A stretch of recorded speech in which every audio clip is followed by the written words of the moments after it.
Welcome back, everyone, to the Sports News Analysis 7-round NFL mock draft. We're in the middle of round 4 here. This video for picks 11 through 20.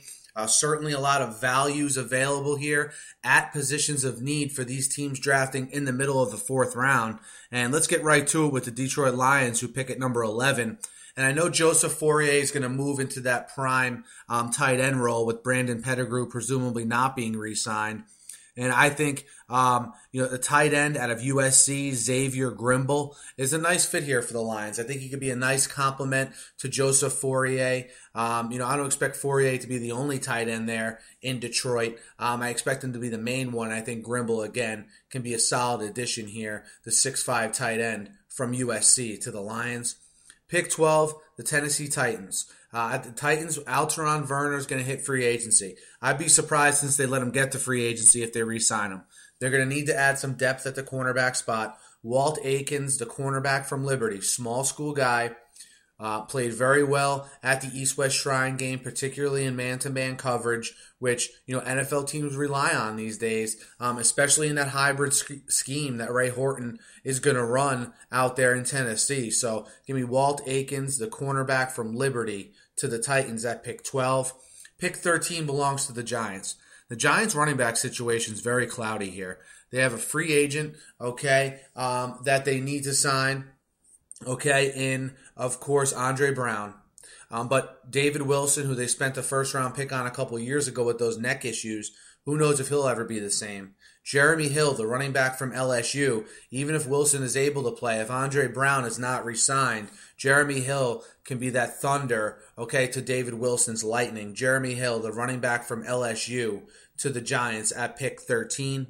Pick 14 belongs to the Jaguars, and the Jaguars, they need help on the interior of their line. I had them taking Weston Richburg, the center, earlier in this draft. Let's go for another small school guy in Dakota Dozier, the offensive guard from Furman. Had he been a 1A guy, a guy who was on everyone's radar, I think he would have been maybe even a third-round prospect in this draft. But he falls nicely here to Gus Bradley and company in the 4th round. Dakota Dozier, the offensive guard from Furman.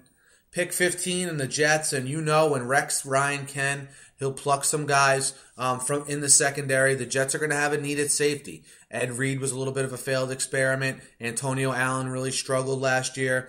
That's why I think Dezmen Southward, the safety from Wisconsin, could be a guy the Jets definitely look into here with this pick.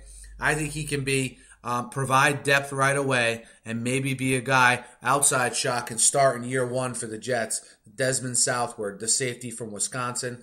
Pick 16, the Dolphins. It doesn't seem like the organization is sold on Lamar Miller, and I don't think anyone is sold on Daniel Thomas, fans included. Charles Sims, the running back from West Virginia, is a true dual threat running back in this class. Maybe the best receiving running back in this class, and obviously an accomplished runner of the football while at West Virginia as well. Charles Sims, the running back from West Virginia, to the Dolphins. Pick 17, the Chicago Bears. We saw when Lance Briggs went out last year how the lack of depth at the linebacker position really hurt the Bears. And I think they used this pick to develop some of that linebacker depth in back of guys like Briggs. Telvin Smith, the outside linebacker from Florida State, I think a nice fit in that 4-3 scheme as an outside linebacker. Of course, a part of that very accomplished defense for the national champion Seminoles here last year. Telvin Smith, the outside linebacker from Florida State. Pick 18, the Pittsburgh Steelers. The Steelers at the wide receiver position. You expect Emmanuel Sanders to move on. I think they re-signed Jericho Cotchery. They still need, though, to me, another guy to go along with, of course, Marcus Wheaton. But get a younger guy to be able to take over for Cotchery when maybe his days in Pittsburgh are over. Cody Latimer, the 6'2 receiver from Indiana. A quality guy this late in the draft. My top-rated prospect at this point. Latimer, the wide receiver from Indiana, to the Steelers. Pick 19, the Dallas Cowboys. DeMarco Murray always gets hurt. That's something that's well established. Even if he lasts, let's say 12, 13, 14 games next year, there's probably still be a period of time where they go without the all-world running back. Andre Williams, the running back from Boston College, rushing for 2,000 yards, under the radar for the most part at BC last year. I think he's the guy that could be a feature back on some teams, but his role with the Cowboys to come in and spell to come in and spell DeMarco Murray and to be a spot starter for them, I think is a good role. Andre Williams to the Cowboys. And lastly for this video, guys, pick 20, the Arizona Cardinals. Look, Andre Roberts had a very good 2012, subpar 2013. It looks like they'll allow him to move on. They're going to need a slot receiver, and Josh Huff, the wide receiver from Oregon, 5'10", slot receiver made for that position in the NFL, and I think a very nice pick to go in between Michael Floyd and, of course, Larry Fitzgerald on the other side.